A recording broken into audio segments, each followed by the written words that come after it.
Hi, everyone. Here, Eric and Jenny again. Hi, Jenny. Hi, Eric. And Okay. Yeah. Video number 3. We continue and again understand we are still following the same principle. We are decomposing the old concepts. Duality is one of them. And we are rebuilding them. So what we would like to enter today and practice today is why we use duality, or we think we use duality to hide the answer in the future.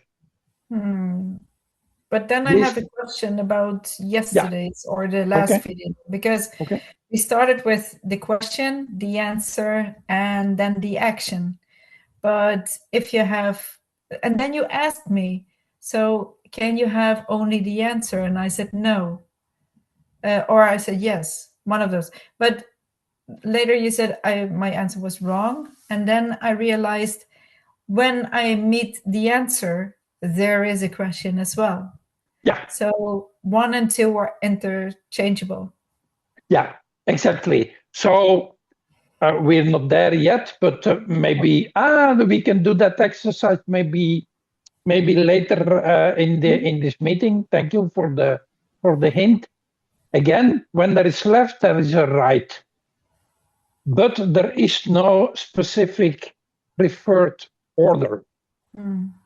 So we normally have a question and then an answer. But if you think a more deeper, that is what we call inspiration. Yeah. And then inspiration is, wait, where is this the answer of? And then we said, oh, wait.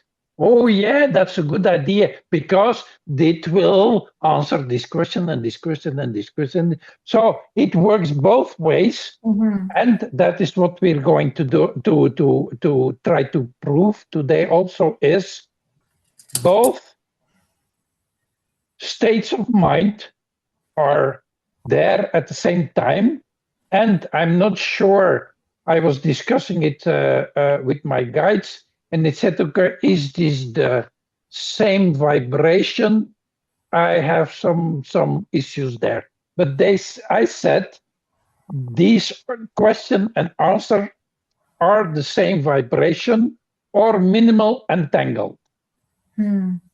So we agree with you. When you first see the answer, then it will entangle or provoke or evoke the question. Yeah. So there is no specific order. No. Continuing on that, duality is just there as a construct, not as a law, as a construct to create order. And the order is specifically this: begin, end,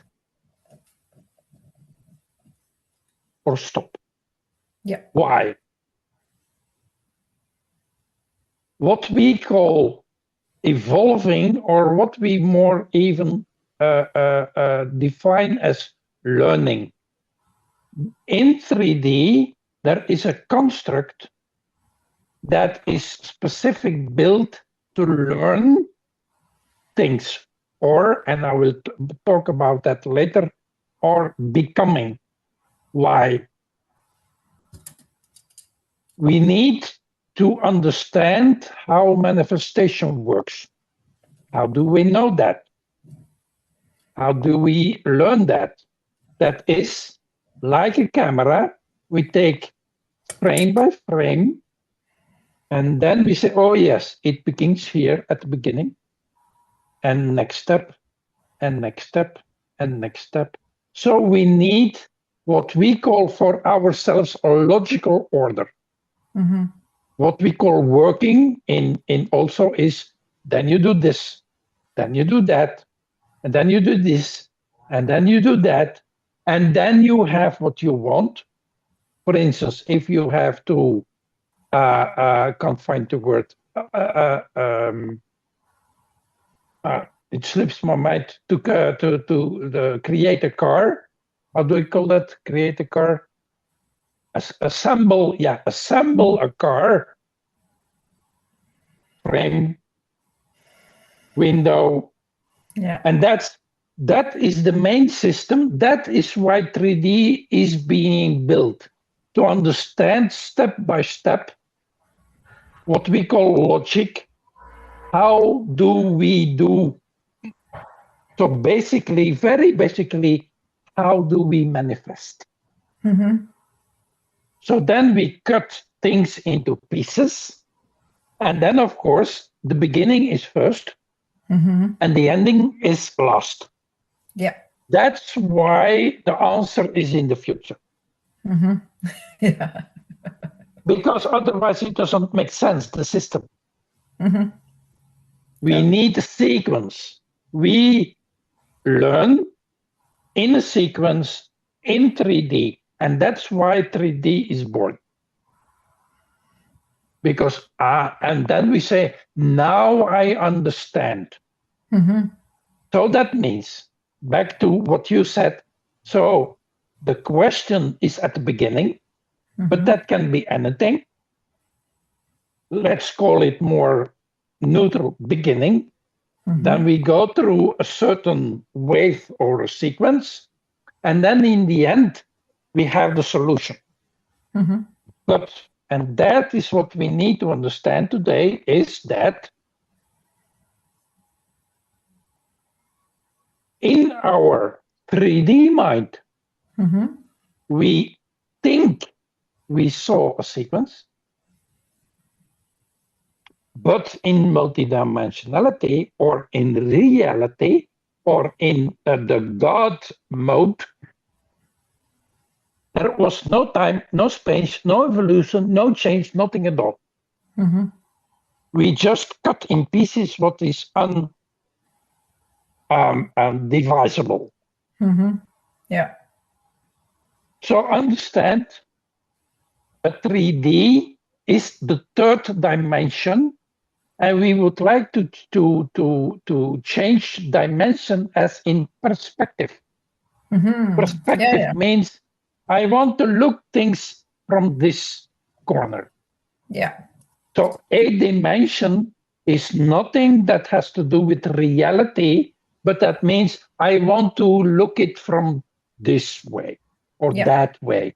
So this way can be the 3D, and that way can be 27D.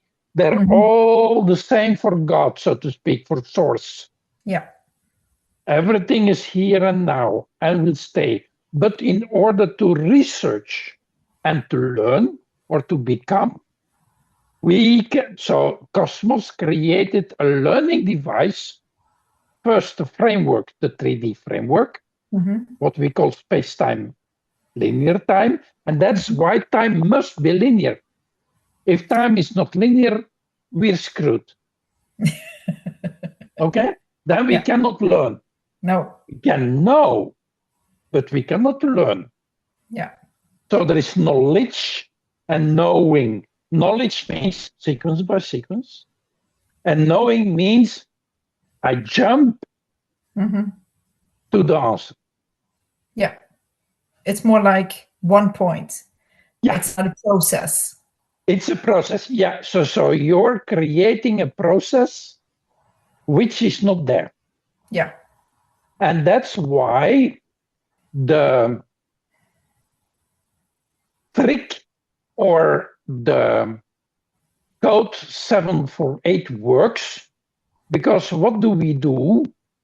We just trick our mind and we ask our mind, don't go to 3D sequence, but jump to the solution. And we do this every day. In math, we learn to add 1, 2, 3, and then 1, 2, 3, 4. But then we get more conscious, more knowledgeable. Our IQ gets better and we're learning. And then in the second grade or the third grade, I don't know by heart, they said, okay, guys, we are not adding anymore. We are going to multiply. How is 4 times 5? Oh, yes, 20. That's why it was a major breakthrough that during the period of what we call the ancient Greece society, they invented math. And they said, oh, wait. So the first human beings only could add. And then the Greeks said, no. We're going to multiply. And that is the evolution. So adding is the 3D. And then I would like to add one more, and then we're open for questions. Here we have a problem and a solution. The problem here is fantasize. You want to go from a beginning to an end, and you have one person. Then you add a second person, and he wants to do that too. And we add a third person, and he wants that also. Now we have 3, I'm jumping the gun here, timelines, sequences, and they have to be coordinated because they're intertwinkled, they're entangled. I'm talking to you. So your timeline is entangled with mine. Yeah. Who is going to do that? Exactly. Not Jenny and not Eric, because they're in their adding system. They're in the 3D. Yeah. So that means when you're in the third dimensional perspective, you are perceiving the adding mode. And that we call suffering. Oh, okay. That we call evolution. We call evolution because we are doing the sequential path, but we call it suffering because we're stuck. Yeah. We cannot change the timeline because we need a coordinator that coordinates Jenny's life and Eric's life. And in the end, who coordinates 10 billion people? Who is going to do that? Yeah. Not Jenny. No. Understand, we are trying to do that already 20 or 30 or 50,000 years. And our teachers, our governors, and our presidents, our kings said, no, I know what you need to do. They don't. Why? They are also within the matrix. Because the coordinator is from a higher dimension. It's not someone else. It's a higher perspective. Just the same perspective where answer and question are at the same spot. Yeah. But because everything is at the same spot, you just need to, okay, I want this, what we called, if you remember, the helicopter view. Yeah. This is the helicopter view. So understand, and that is something people don't understand. They say, I want to have my freedom. Which freedom? Your 3D freedom? Forget it. Because the 3D freedom is not a freedom. Yes, there is a freedom, but it's not a helicopter view. No. There is something that coordinates all those ants or those billion ants on the earth, and someone is coordinating them. So you cannot change your path, you cannot change your planning. So it becomes, quote unquote, unconscious, not because it is unconscious, but you are in the 3D perspective. Yeah. And when you are in the 3D perspective, you are stuck in the 3D perspective, and when you have a problem in the 3D perspective, or your solution is in the future, or on a higher dimension. And now we're coming to the point of today is, okay, this is the same thing.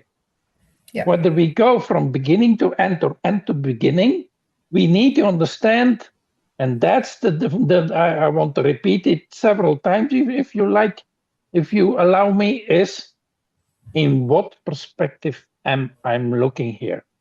Yeah. When you think, oh, I have the freedom to jump to the solution, that means you should have the freedom to jump from where I am here in France to Paris. Mm-hmm. You cannot. Why? Because then the coordination is off. Mm-hmm. That means everyone who is entangled with me should move to Paris. And my coordinator said, oh, whoa, whoa, whoa, whoa, whoa, whoa, whoa, whoa. No can do. But you can do that. But not in the third dimension, No. not within duality, and not within what we call linear time. Yeah. Questions, remarks? I like the helicopter view.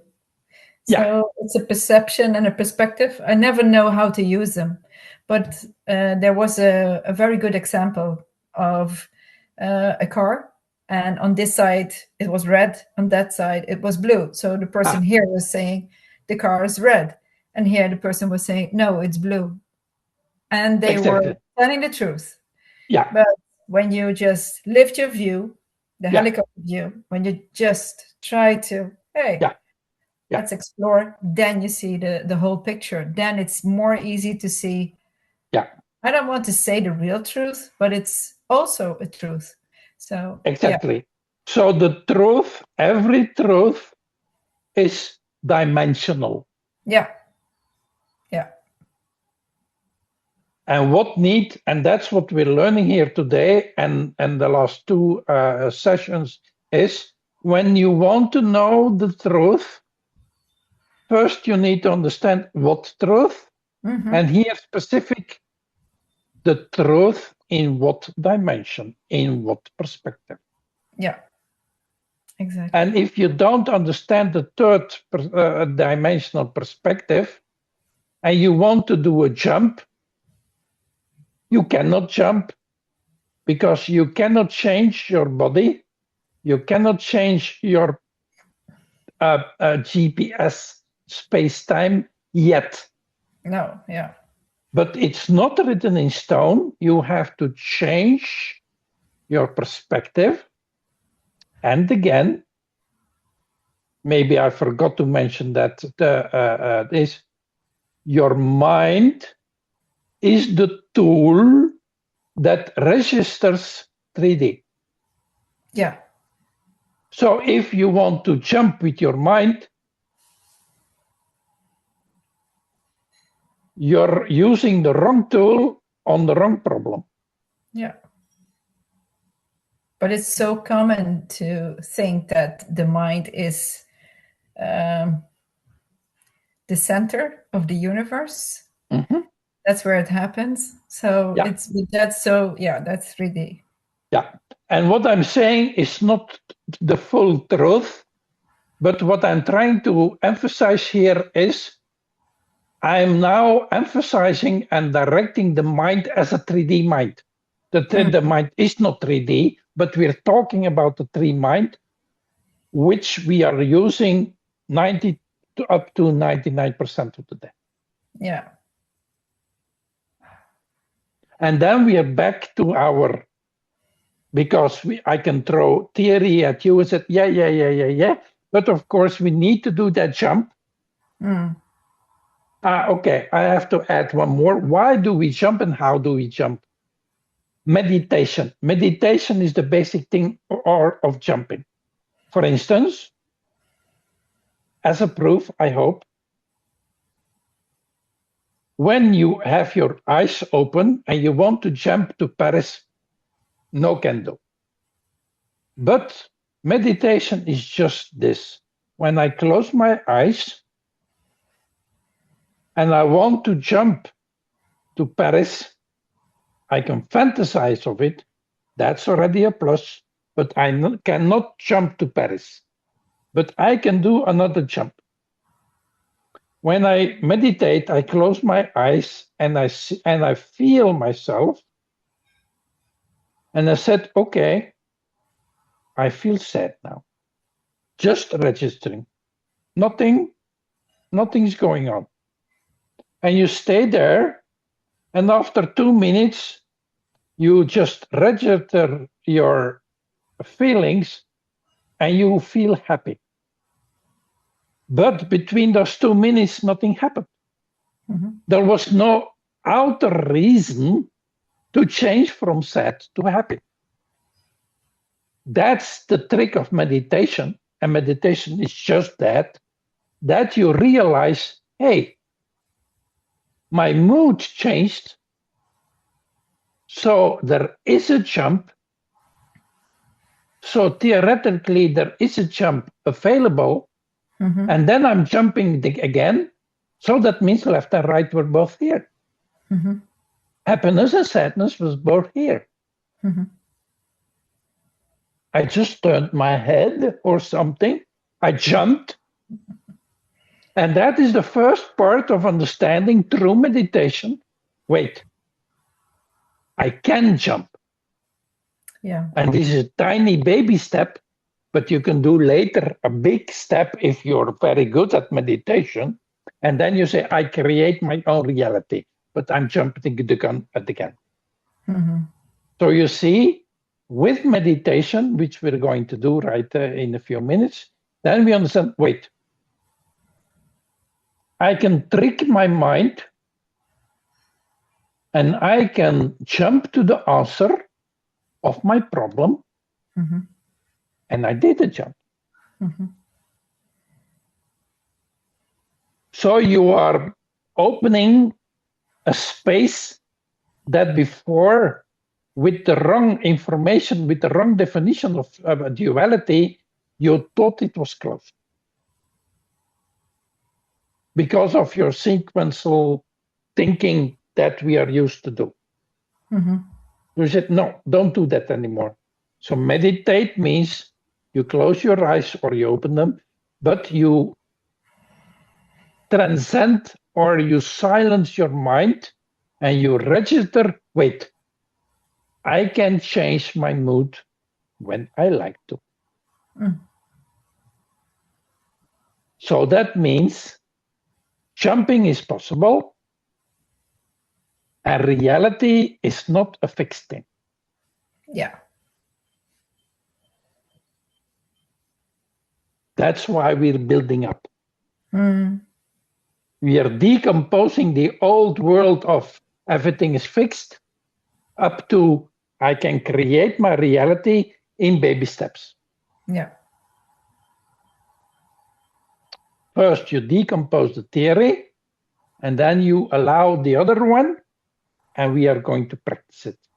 Mm-hmm. So I propose, if you don't have any questions, that you said, no, wait, but I can just be silent and inspire myself. I don't have a specific problem or question. I just can inspire myself and say, okay, I will be silent. And then is the question, at least for my mind, is what is the thing you, my guides, God, or myself, wants to learn or wants to receive as inspiration or a hint or whatever, because I'm not thinking about it at this moment, but okay, might be fun. Yeah, but I think you have to explain as well, because the mind is not the center, so it's not the decision chamber. So in a way, I tend to clear my mind, and then whatever comes up, I just transform it into a receiver, so that anything that can be an answer on my question, it drops in. So, yeah. And then in the beginning, I was wondering always, like, did I make this up by myself? Was it the mind again? But yeah, you can debate on that for weeks, months.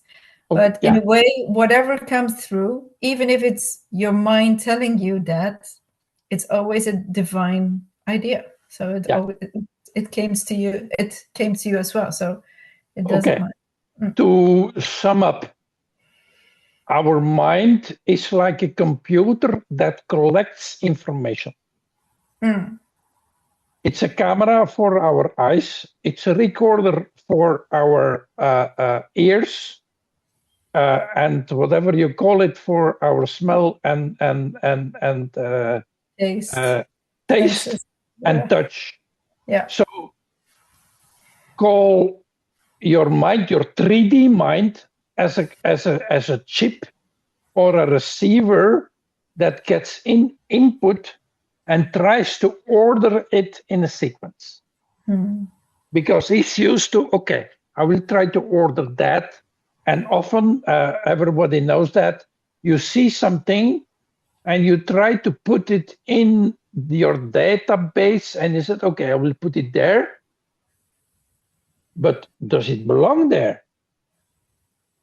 Your 3D mind will do that with the knowledge he has. What we will do now through meditation or silence, whatever you call it, is that, okay, wait, 3D mind, can we not use you for 5 minutes? Yeah. Okay. Let's do that. And we'll focus on inspiration, but anyone who hears us can do the whatever they can ask a question or a problem or an issue, or because we're adding that, just inspirational. Just be silent, connect to the void, and see what happens. Okay, 3 minutes. Enjoy. I will come back in 3 minutes. Yes.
Thank you. Okay. Did you get anything? Oh, yeah. I'm working now my last 2 weeks, and then it's summer break. And I have 2 students that are very shy. But if I'm showing them a series with kids, and then it's like, what is it called? Constellations. So they can stand on a paper with the name of one character and express the feelings that that character has.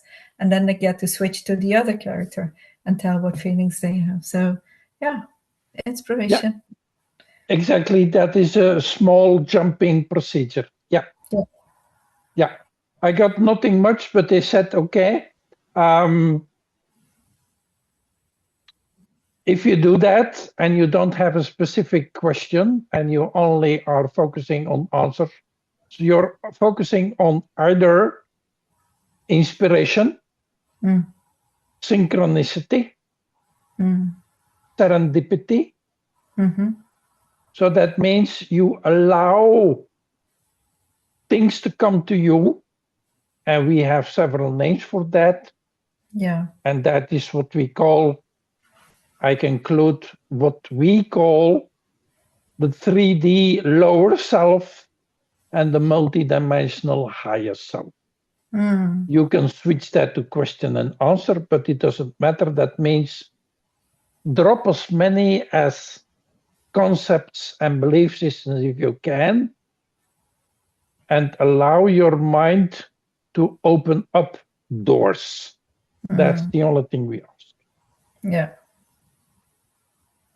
Okay. Final questions.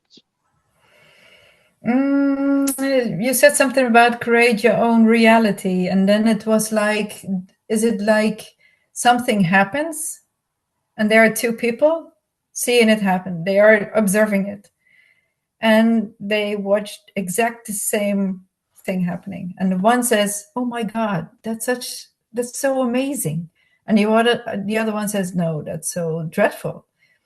So then you get to choose your reality, right? Yeah. Yeah. Yeah, exactly. But is it the same as creating your own reality? That is the same on another, in a tinier level, but I would like to stay with the fantasy. If you want to jump to Paris, it is feasible, but we are not there yet. Then you need to let go of more constructions that are blocking you. Yeah. But if you understand them, it is not magic. It's not a miracle. It's just following the laws of entanglement. That everything is. Oh yeah, let's finalize that. Then you can understand that your higher self, your manager, needs to manage or to master entanglement, or what I called is interconnectedness. Okay. He has to keep all balls, all characters in on life on Earth. I mean, 10 billion. He has to coordinate them. So keep the fantasy that there is a guy within you or somewhere that is juggling 10 billion balls. So if he can, why can't we? Yeah. But we don't know anyone who managed that, right? Yet. Do you know? Yet. Okay. I hope you have someone who can. And look at yourself, but make the promise, which we said before, make the fantasy, the desire, whatever you have at the starting point, the desire, I want to become that. And although this is a starting point, show yourself it is not the ending point. Oh, yeah. That's why we are here. Yeah. Thank you. See you next time. Yeah. Bye. Bye-bye.